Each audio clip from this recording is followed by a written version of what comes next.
So from your previous research, you know what was the current size of the market, what was the growth trajectory of the market. Introduce what the current growth trajectory is and how your product is going to make that faster or slower than where it is at. And if it's going to make it slower, is it going to open up a brand new market that nobody else is going to service? Again, I'll go back to the BlackBerry versus iPhone scenario. When iPhone came in, it opened up a brand new market, a market that was not even that did not exist before, a market that BlackBerry never even saw was coming. Then you have Android. It took that same phone, which was only there for people that could afford a $600, $700 phone, and it brought that market down to the $100 phone, opening up a brand new market that did not even compete with Apple. And that's why today, if you look at the market share scenario in terms of smartphones, while Apple will have the highest revenue per phone, Android is the one that sells the most amount of smartphones. So that's very important for you to be able to identify how exactly is your product going to affect the market. Next, introduce your financial plan. You need to introduce all three scenarios that you had built during your research: the low scenario, the mid scenario, and your best case scenario, and how you got to a weighted average. By giving all four scenarios, you're letting the investor know that you're not just a high flyer. You're not just looking at the best case scenario. You're thinking about all three options, and you're allowing them to, inside your mind, you're allowing them to understand what's going on inside your mind when it comes to your financial planning. This shows the breadth of your understanding of how your business is going to work and where exactly you need the help.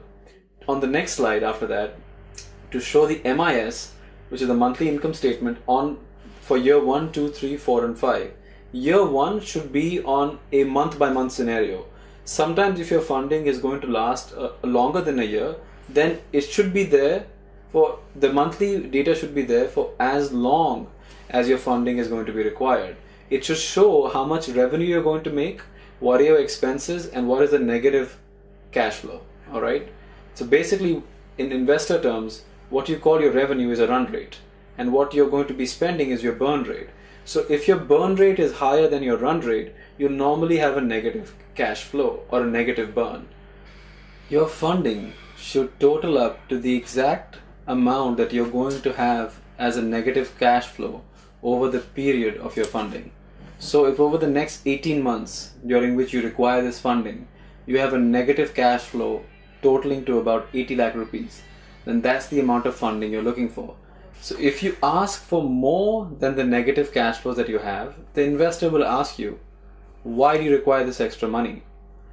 If that extra money is to pay your salaries for yourself or for your promoter team, then it's vitally important that that should have been included in your financial plan in the first case. Secondly, if you end up asking for less than your negative cash flow, the question arises, how are you going to make it stretch? So be very careful for the money you ask for. Don't ask for too much more or way too less. If you're off by 5 or 10%, everybody understands. But if you start asking for way more or way less, you're going to invite questions that you might not be comfortable answering.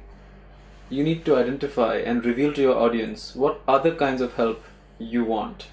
Since everyone knows what kind of financial help you require, you now need to reveal to them what are the other types of help that will lead to the success of your venture. Do you require introduction into certain industries or into certain companies? Do you require any help operationally? Do you require any help in terms of finding space? Do you require any help in terms of hiring a particular kind of person? Or do you require any legal help? This candid approach will appeal to anyone. In fact, you may even attract some people that are not interested in investing in your business, but can definitely help with the success of your venture. And the candid approach has an added benefit.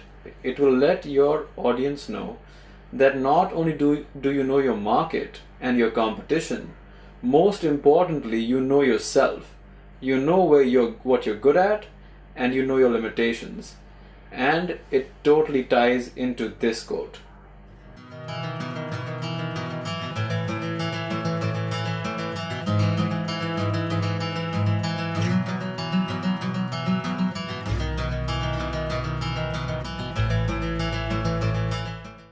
The next slide is your exit options. Prepare a matrix of exit options based on the three scenarios you'd introduced in your financial plan: the low, the mid, and the best. It's very important that you're brutally honest at this stage. And so, if your venture is going to fail at the lowest or the mid-level scenario, so be it.